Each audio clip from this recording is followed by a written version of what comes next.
son in Bath County, the situation they're trying to extend the timeline. But I want on average today, on a mental transport, our officers tied up sometimes as much as 8 to 10 hours on one patient. One patient. Bottom line, so that's a total shift. That's one officer taking completely off the road, to complete. Juvenile transports, there's certainly that kind of goes up and down, but certainly that's been a rise since from 2012, 13, consistent with 2011. Again, as an example, juvenile transport versus adult transport. Adult transport, we can bring them in, process them, and transport to Rappahannock Regional Jail in generally 2 hours, 2-hour window. Juvenile time, we provide the information, juvenile detention, and transport, and take of all the information that they require once we get there. It takes about 4 hours to incarcerate the juvenile from the time we make the arrest, taking in custody. Quite a process. So, court dates.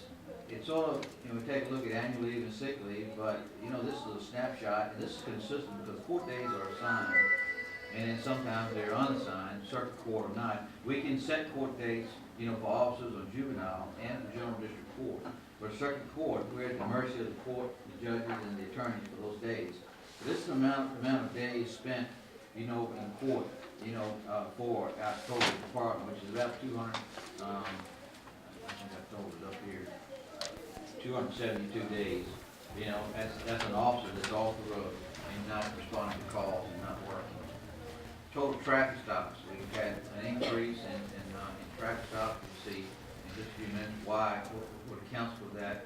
But however, traffic stops are not always for traffic violations. It's for a lot of things, investigative warnings, and certainly reported driving behavior. This is an increase in traffic summons. 2011, 2013, you see a dramatic increase. Roughly 1,400 traffic increase summons that have increased. Absolutely. All that's coming to the county. How much average on the 3,600 calls? How much revenue? I don't know if Robin can answer that question or not. That's probably good. But there is what this is, it's a reflection. The reason I put this up there, it's a reflection on the demand and the volume of traffic that we're seeing. And we're seeing quite a increase in body traffic. The DUI arrest, that's pretty consistent across the board. But just to let you know, when we make a DUI arrest, it's about a 4 to 6 hour process to complete.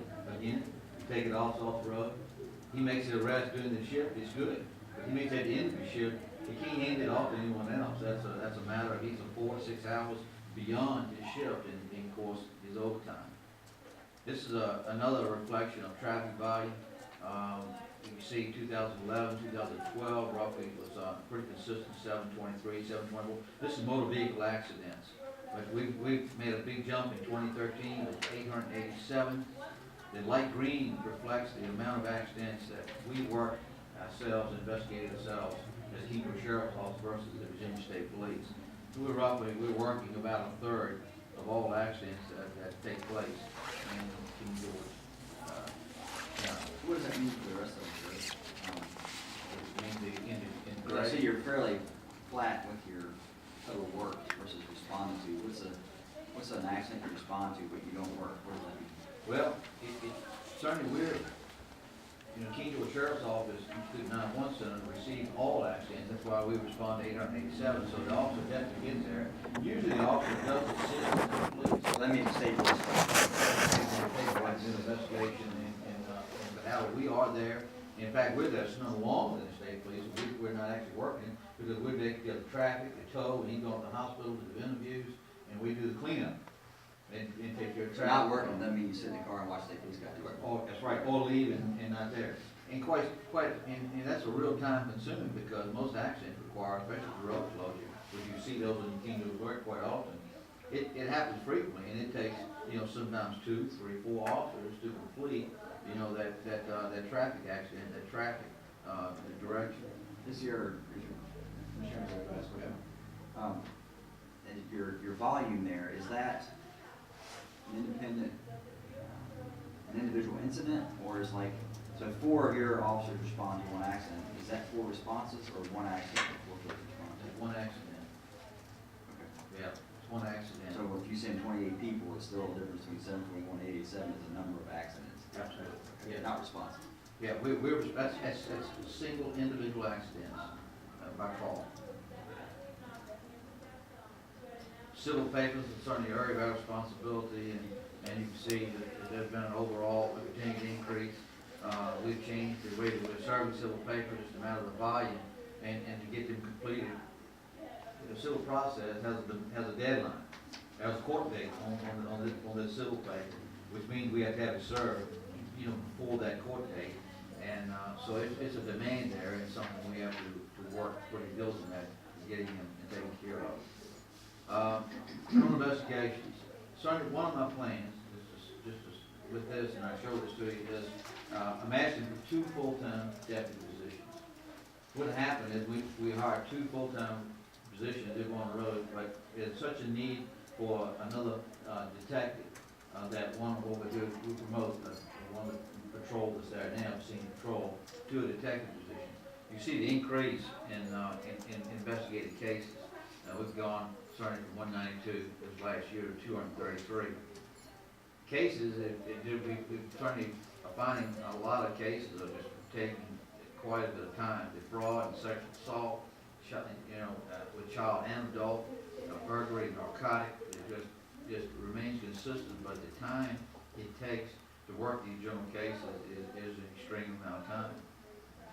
We have an excellent detective unit and criminal investigations unit, and they do an excellent job, and they work very hard. But they're tasked. I can tell you, we're really stretching them to the limits. That's my presentation, folks. And starting out, have any questions you may have? What is the average salary of the newspaper? 30,000. Deputy, cost of deputies, we're looking at new deputies coming in. Yes, sir. I'm bringing 2 new deputies, one will stay on the road to fulfill shifts, and one of the senior deputies, I'll promote them up to detective. So 2 new deputies hired to be on both on the road. That's $30,000 rent. The deputies are 39. That's basic, that's without numbers. No. And they have already been added to the budget, so you see compared to.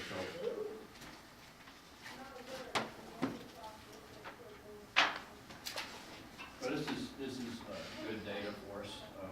Again, we're not gonna make any decisions tonight, we've got a lot to look at. It's too early to say what we're gonna do or not gonna do. But I think that I wanna make sure everybody understands where you're coming from, increased demand on people, the 911 stuff. Then we gotta look at the overtime and see how that gets affected. And then you're probably gonna have to come back again at some point. We'll work with you to do that as we go through the process a little bit more and scrub your budget. So we get your inputs and your thoughts and concerns. And I'd be happy to do that. Can we request that you email us your presentation so that we have it as a reference as we're? Yeah, we'll get all that, we'll do that anyway.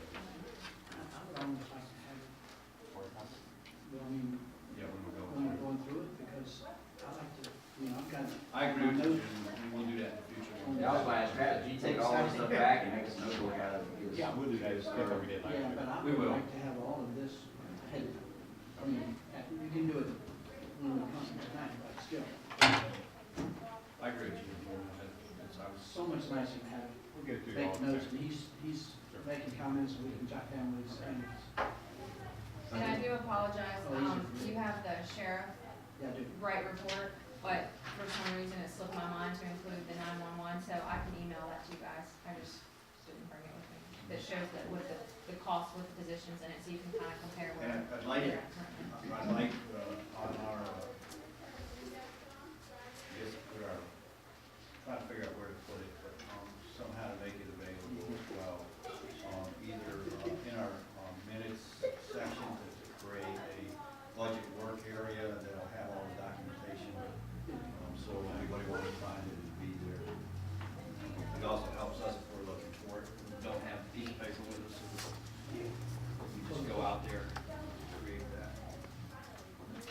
I have a closing comment for us? Sure. For the table. Certainly, I know I've been asked in years past, and I'm sure that the question will be asked again, to prioritize and what can I do, what can I live with a minimum. I will say that I cannot prioritize because they're all an extreme priority, and certainly I did not inflate numbers, suspecting that you may do that, so I asked for a bare minimum. So I would ask that you keep it in mind as you consider my request. I know that, I hear a lot from my district about wishing, wanting that the sheriff to provide more regular patrols through neighborhoods and subdivisions, so due to the increase in vandalism that has been occurring. And, as the sheriff stated at my town hall meeting, he ensures that there is at least one deputy patrolling the entire Dahlgren district 24/7. But that's all he can do at this time. And one officer attempting to patrol an entire district can only, create so much of a presence to deter the vandalism. We've experienced it firsthand in Chatham Village, last summer before. It seems to get worse each year. We had to spend almost $3,000 to have my daughter's car repaired after it was vandalized when we parked on the street where they cheated and took a baseball bat and broke the mirrors off. And, other folks have experienced the same thing in Monmouth Village and Bayberry. So I just put that out there as kind of information for you in case you were unaware of it. Yeah, it's not unique to Dahlgren. It's not unique to Dahlgren. It happens across the whole county. And he has limited resources and he puts them where he gets calls. Sheriff, how many deputies you have on shift? If it's a full shift, there are 4, They gotta cover the whole county. so the whole county. There's one per district. That's correct. Yeah, we divided up and assigned the areas to stay in throughout the night. Took lessons one time.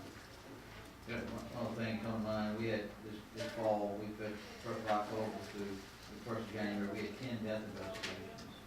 It creates, in June, the weekends, and late nights, and it creates quite a bit of work, quite a bit of call out, to satisfy those investigations to the fullest.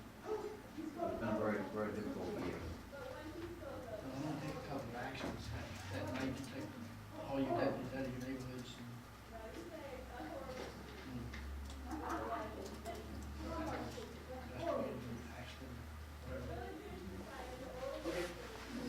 I mean, as we see the traffic stuff, I think that's not surprising to me. I've seen the quality of driving continually degrade. It's scary to drive out there. No concern, they're in a hurry. It seems like they race to get to the red light, and then have to stop. And I finally pull up behind them, and then we all go. What do y'all do? What do y'all do? We appreciate your input. Thanks.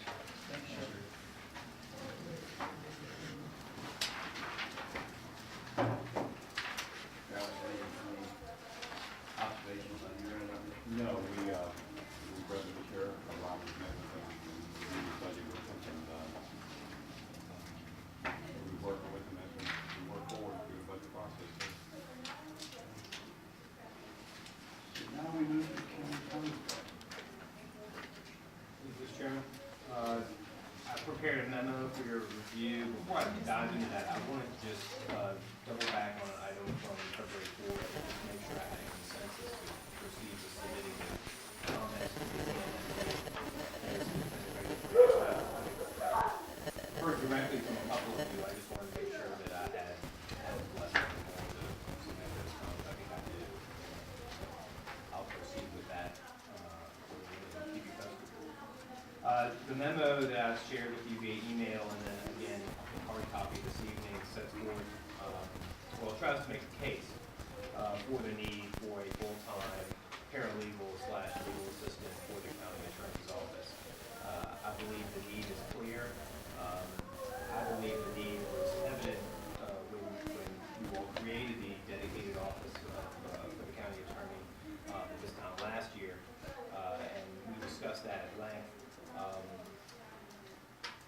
already been a year, and we've all had a chance to evaluate how the legal work of the county is managed and how it all operates. And I'll come back to you now and say, not only has the need not dissipated, it has only increased over the past 12 months. Case in point is all the litigation that we've had to engage in proactively, and then also that we've had to respond to over the past 12 months.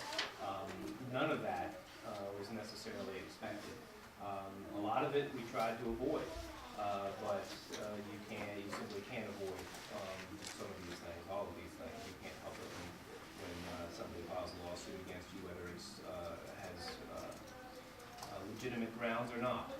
But nevertheless, we have to respond to them. I've tried to, feel like effectively work with the resources that are at my disposal. Marcy Feltner and Cheryl Burgess have been extraordinarily helpful this past year in trying to do more with the county attorney's office while at the same time continuing to manage their regular workload. And they stepped in and helped me all the time. In fact, Marcy has stepped up and become our de facto FOIA administrator, and I work with her hand in hand every day. And Cheryl Burgess has helped me with trying to keep up with the filing. But having a trained paralegal or legal assistant, or a combination of those two roles, you just can't replace that. It's necessary. I don't have what I'm used to is having a legal filing system. I don't have that anymore. I have a very sort of rudimentary filing system, and it's hard to keep up with that. And that's filing is essential in the legal world, because when you need something, you got to be able to find it quickly and efficiently. And you also, if litigation ensues, you have to be able to identify past cases. You have to be able to do conflict checks. You have to be able to be accurate when you're finding your documents and referring to other matters that might touch on the instant matter. So it's essential to have an accurate, up-to-date, and well-managed filing system. And that's just a very basic element. We need help with managing pleadings, managing discovery, which is labor and time intensive, and having somebody with the proper legal background and experience to do those things is essential. I came from the private sector originally, went into the Attorney General's office and had resources, not many, we all had to make sacrifices. Went to Powhatan County and had the best paralegal I've ever had in my career working with me there. And she was great. And having somebody of that caliber is just, it multiplies your efficiency, your capability, your ability to accomplish things. And I'm happy to answer any questions. I believe my memo sets forth the case a little bit better than I'm doing orally right now, but I believe the need is clear. I think it will enhance the county's ability to respond to the challenges before it. I think the litigation that we have now is indicative of the kinds of things we'll see in the future. And I don't think we'll see less, I think we'll see more, unfortunately. But it's a reality that we have to face. So I expect I'm sorry. My budget estimate, or the number I put down was 60,000 now. That, I'm not sure if that's loaded or not. I want to consult more with Robin. I don't think that really encompasses all the benefits costs that would be associated with another overhead, taxes and that kind of thing that are associated with The it. Burger forecast, 60,000 was a base salary. Right. And unless I understood it wrong, I can go back and change it, but that's what we have. That's where I would prefer to set the base salary. Right. And I think that's probably before benefits, yeah. That's, I'm sorry. Well, for total cost, yes, 60,000 is the base salary, yes. That's, So if it's not full-time, what about part-time? part-time, it's a good idea, or at least it sounds like a good idea, and I'd love to be able to do that. The problem is, I'd hate to hire somebody part-time and then only discovers 5, 6, 8 months later that the work demand is really a full-time position. And then go back to this person that I just hired and say, I need you to go full-time. And that person say, well, I can't do it for whatever reason. And then I have to go, and then I have to, what do I have to do? Terminate that person and then repost it? After I've spent 6 or 8 months training that person, getting them up to speed, So- building a rapport with No, them. I want you to think about it, having nobody, having somebody part-time with the potential that it grows into a full-time. That's the perspective. I understand you want the full-time, got that. Right. If you can't get that, there's a part-time work in a phased approach with people going in with that knowing. It might, Yeah. but it might create problems that you don't need to create. It's basic, Is you know, that what I would problem say, bigger than zero? what I would say if in response, and this is with all due respect, I think it would be, penny wise and pound foolish. Because, there's a lot of good people out there, you might be able to get somebody with the talent and their expertise, to work part-time, but finding that person is gonna be hard, and then if I have to readjust or rejigger for that, if I need to ultimately, in 6 months or a year, go full-time, again, what am I, I'm gonna have to totally rework it and potentially terminate a part-time employee who may be completely valuable, who I may wanna retain, but who for some reason may not be able to go full-time. So, I would prefer, and I would recommend, just go We know that. full-time right off the bat. We know that. We're just trying to, remember, our job is, we've got to understand the full composition. As you heard, we've got 6 positions right over here off the bat. We got another one here, and I suspect every one of these is going to be more. So we're trying to make sure we understand, so when we come up with our solution set, we've considered the concerns you have about part-time or full-time. That's why we're asking the sheriff to look at the overtime issue, same kind of thing. So it's more, we're in discovery in your words, Understood. in your world. So that's where we're at. And don't take offense, it's not mean we're going there, but we've got to understand where limits are and what the issues are. So, Any question, Mr. Chairman? What is what's typically involved in the training curriculum for a paralegal? Well, there are classes, community colleges have paralegal programs. Is that an associate's degree? I Is believe it it shorter is. term than I that? believe it is, yeah. Some have community college office and associate's degrees paralegal. I believe it is. My- I can get So information. here's, I'm trying to lead you down a thought process that may or may not be valid.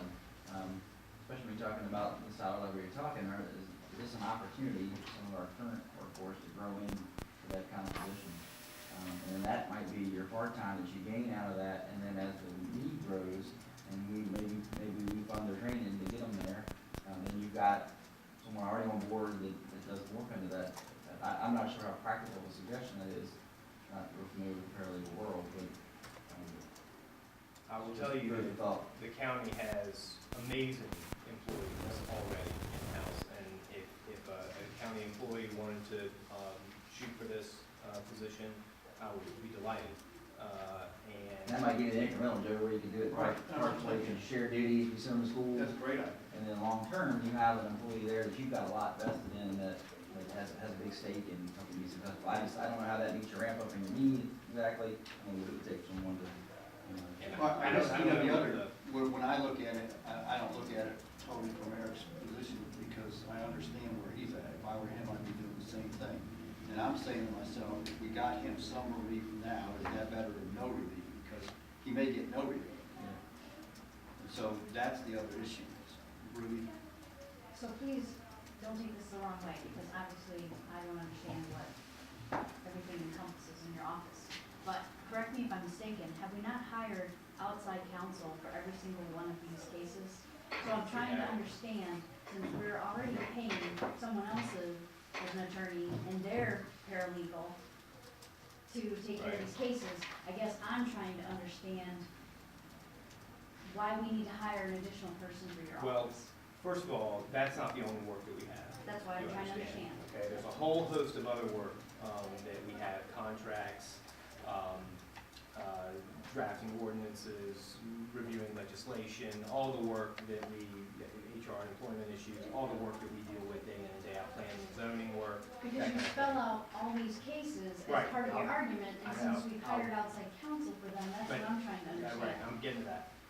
Outside counsel doesn't solve all the problems. I don't just take a file, outsource it to outside counsel, and then never talk to them again, or never see the case again, and then they call me one day and tell us we won. I have to work, I have to partner with them, and hold their hand, and they're holding my hand, we're going in this thing together. I'm not simply outsourcing the case. They are serving as special counsel to me and to the county to help the county litigate this case. Now, I have to play an integral role in that litigation. I'm working with Sonny Cameron day in and day out, or as needed, on the Project Faith case. I'm reviewing pleadings with him. In fact, I spent, on the Service Authority case with Hazel Homes, I spent about 3 days last week drafting pleadings with opposing counsel, or with special counsel, to make sure they were ready to be filed on Friday. So making changes, reviewing drafts, revising drafts, working with them on discovery, compiling documents for discovery, reviewing documents that we might have to provide in discovery to make sure we don't provide things that are privileged. So it's not, it's a partnership. It's not an assignment, if you will. And that's true for every single one of those cases. In fact, we have pleadings that are due this Friday in 2 of those cases.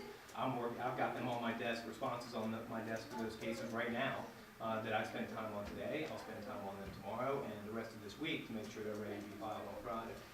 Again, because I'm just trying to understand, so if you're spending so much time on these cases, then why are we paying outside counsel? You're paying outside counsel for a lot of the other things. They have paralegals, they have legal secretaries to do a lot of the logistics. I don't. So that's why we need them. But So if you had a It's- paralegal, are you saying you wouldn't need the outside counsel? I mean, no, I'm just not trying to saying that at all, but understand there's a lot of other case management thing. I mean, we have to manage the pleadings, we have to manage the discovery process, and some of these lawyers have some of these firms have multiple lawyers working on these cases. I mean, these things are not just, a misdemeanor, trespassing case. These things are Well, complex. is it not fair to say that we bring in some legal expertise that we may not have in-house for these? Is that the typical reason? Well, yeah, some of these are specialty type matters, Specialty. like the. We hire you just Homes to be a case. generalist. and- Right, I'm a generalist, yeah, like a general practitioner. Andrew Miller Roberts is an expert when it comes to regulatory or service authorities, planning and zoning, that kind of thing. So I work with him, he works with me, and we work the case up.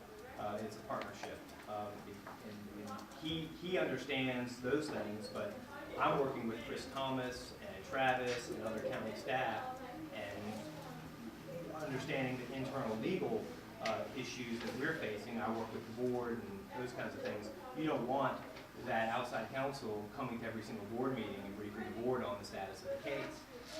You don't want to have to pay $300 or $400 an hour to do that. That's why you keep those costs down by having a county attorney in-house to handle all those things and act as the legal filter for the county to handle everything and funnel everything appropriately. So it's not either or, it's and. And both of those ways of accomplishing the county's legal work enhance the county's legal services. They don't detract from it or duplicate any of that work.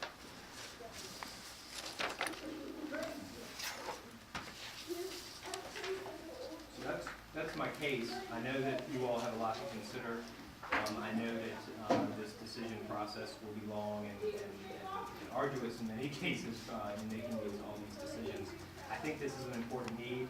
I did take it seriously last year when you all said, let's wait on a legal assistant or paralegal and see how this year goes, and then let's reassess our needs next fiscal year. I believe we've done that. I believe the need is evident, and so I ask you for that support. I understand all the challenges before you, and so I'll hope to work with you through that process and provide additional information. For instance, the cost of training, consider that option, and I'll also try to seek out information from other localities that are similar in size and